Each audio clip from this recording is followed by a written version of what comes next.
and this young kid went to the altar at his church and got smashed by the presence of God. And he wrote into Microsoft, wrote into the company with the code that he had seen in heaven while he was at the front in the altar. And they Can I share with you something that the Lord has been challenging me with? Absolutely, though, man? yeah. As far as like revivalism, mysticism, and the realm of visions. I for months, during the thing we were locked in, would go to pray, and the Lord began to speak to me about, there's so many people, like in certain streams, that talk about their journeys to into heaven. And the Lord began to challenge me with that. He said, son, why is it that a generation ago there was generals that were not only taken to heaven, but they were also taken into hell? Wow. And shown those places. He said, why do you think that there's less people that are speaking about that now? Wow, right. And the Lord began to challenge me about that, because it's not the mystical realm, and you'd hear mystics not just going into heaven, but they would also get so caught up in the realm of the spirit that God would take them and show them, hell. Wow. And they would be so gripped with what they had seen that they couldn't stay silent, that they would begin to tell others about Jesus. Wow. Because they didn't want anybody to go there. I think that God is coming in this hour with such power and such glory, and is going to grip this generation with a vision of his presence and how glorious it is. But at the same time, I believe God's going to show us what it is like to be separated from him, so that those that we minister to, we wouldn't want to see any of them go there. Come on, that's right. The reason I bring that up, Darren, is because in the mysticism community, in the mystical community, there is a lot of self-focus instead of Christ-focused. There's a lot of my encounter in heaven and what I did there, instead of God carrying us somewhere to show us something. Listen, I heard Lester Summerall talk about how he was taken to hell one time. God showed him hell. And he was so marked by the presence of God that he didn't even want to preach, but he saw that, and it gripped him so heavily that he went around the world preaching the gospel. Wow. And followed Howard Carter around the world, preaching in remote places in China, New Zealand, everywhere, all over the world preaching. Wow. And it was through one visitation where God took him and showed him that. And he said, I don't want to ever see a single person there. And he went around the world, and the guy shook the earth for Jesus. Wow.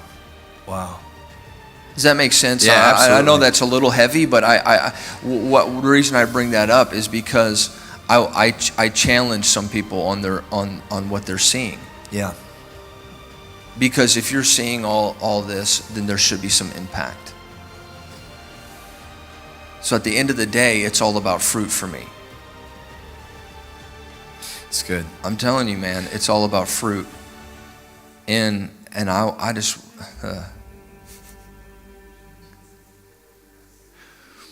our encounters are going to lead to something.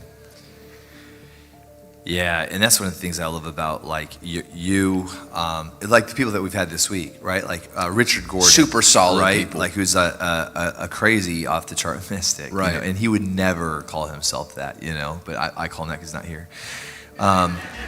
But it's that the fruit of it is crazy breakthrough technologies and equipping a next generation to have glory encounters that bring breakthrough on the earth for the betterment of the humanity and the glory of God. Yeah. So he's seen people get saved at Google, Facebook, Microsoft. Just it's amazing. He told me a story where he has an inroad at Microsoft where they set up a huge office and they turn it into a ministry room, and then people come in and out. This is just right here. People come in and out and just receive prophetic words. People go in and leave just weeping, just touched by the presence of the Lord. So, like, that's fruit, right? So and good. I think that, like, one of the cool things about the modern day mystics is that it's brought this revelation of how real heaven is. But I think where it goes too far is when we forget about how real earth is. Right. If the termination of all of these encounters is just through heavenly fruit, it's hard to kind of gauge that and rate that, and that's easy to kind of have fun with because of some of the stories that I've heard about things that people have created in the other world. Yeah. And yet, sometimes people have a hard time just keeping a job on earth. You know what I'm saying? And so that's where it's like, yeah. And that's been a theme that keeps coming up throughout this week is that, like, to the Lord, fruit really matters. Right. Like when Jesus talks about branches that don't bear fruit, right? Like it really, really matters.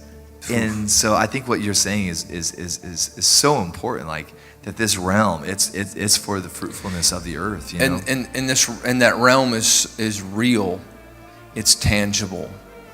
And did I tell you about that kid that he came up with a code for Microsoft? 17-year-old or maybe 15, I'm not as sure his age, teenager. They couldn't crack this code. They had everybody working on it. They couldn't crack this code or whatever, but they were offering $1 million to someone that could come up with the coding for this certain thing, this sequence that they were doing. And they had like all their top people on it. And this young kid went to the altar at his church and got smashed by the presence of God. And he wrote into Microsoft, wrote into the company with the code that he had seen in heaven while he was at the front in the altar, and they gave the kid $1 million because he cracked it. Wow, come on. And he had never had any training in it or nothing. He got downloaded at the altar. So while he was shaking and trembling and getting whacked by the presence of God in a revival meeting, the Lord came and touched him and revealed a code that they had every top expert working on, but they could not crack it, and gave it to him like that. It's amazing. And so that's why revival, in my opinion, and outpouring in the Spirit of God is the most important thing. That's right. Because we can sit in a boardroom meeting and try to analyze things, or we can just get hit by the power of God and transform nations. Come on.